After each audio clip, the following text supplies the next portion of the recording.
Australia is simply gagging for more tough dual cab utes, and Nissan has gone above and beyond to develop the new Navara N-Trek Warrior to give us exactly what we want. It goes on sale right now, but we've already driven it in prototype, guys. We've seen it in the flesh, and we've just realised how much this Raptor rivaling bargain actually costs, but now we're driving the finished product for the first time across the top of the Victorian high country. But please don't confuse the Navara N-Trek Warrior with the regular N-Trek they released 4 months ago. It's best to think of the Warrior as the Raptor rival, and the regular N-Trek is more of a wild track, even though the Warrior's pricing from launch is actually cheaper than the wild track. What makes a Warrior more than an N-Trek is a list of cool stuff many of us are fitting to our off-road utes anyway, but properly engineered as a package with a full 5-year factory warranty. The Navara's face is transformed by an aggro-looking steel front bar with LED light bar, with a properly functional 3mm stainless skid plate under the nose. Those unique wheels add 15mm to the track at each corner, and are actually an inch smaller than usual at 17 inches to allow more sidewall for proper off-roading, with the much chunkier 32-inch Cooper all-terrain tyres. The tyres also lift the ride height by 25mm, and the suspension has been completely reworked to suit, but only adds 15mm to the ride height to ensure the front end geometry stays within Nissan's durability targets.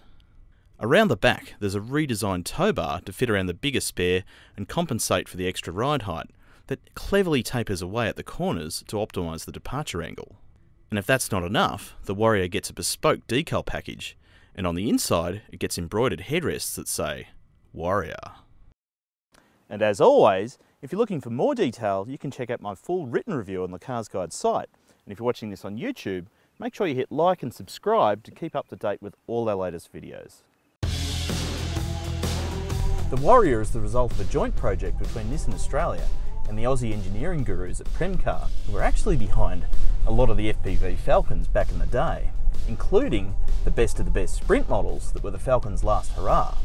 Premcar has established a dedicated new facility for converting regular N-Treks into Warriors that's actually created 40 jobs for a lot of people who used to be on the assembly lines for Falcons, Commodores and Camrys before the factories closed.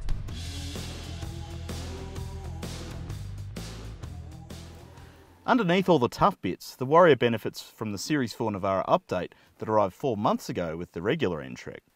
This means it's also finally got Apple CarPlay and Android Auto thanks to the new 8-inch multimedia screen that debuted in the Leaf and is also starting to trickle through other Nissan products. Aside from all this, the Warrior has been built as a dual cab with the tub tray and the 2.3 litre twin turbo diesel, and you can still get it in either manual or auto.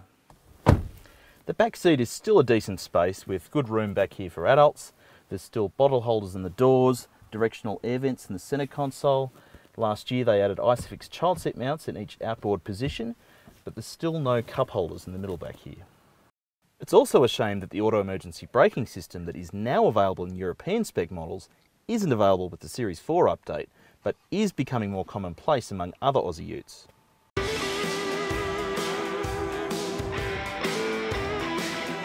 Now, nobody's pretending that the Warrior is as extreme as the Raptor. You get less than half of the Raptor's lift, and you don't get the massively wider tracks. But don't forget that the dual cab Navara already comes with a coil rear suspension, and the Warrior is more than $10,000 cheaper than the Mega Ford. But it does feel significantly different to a regular Navara, particularly given we're driving off-road with no load in the tray. A regular Navara would be jiggly as hell, and would leave you feeling pretty over it at the end of a long day on the dirt. The Warrior is more settled, comfortable, and feels more capable as a result.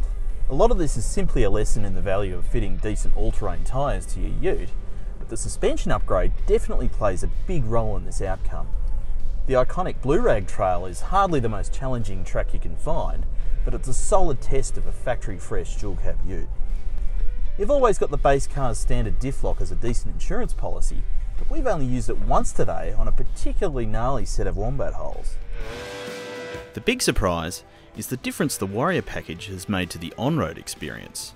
The softer initial spring rate is immediately obvious even on moderately bumpy roads, and the sense of composure and stability continues, which is always a very handy thing in something with as high a centre of gravity as a ute.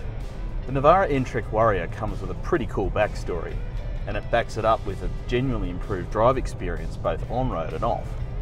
It is a shame it still doesn't get the AEB you get in most other class-leading utes, including the Raptor, but it is a thoroughly cool package overall.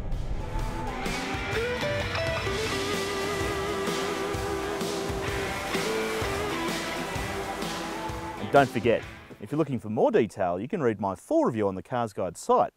And please hit like and subscribe to stay on top of all our latest videos.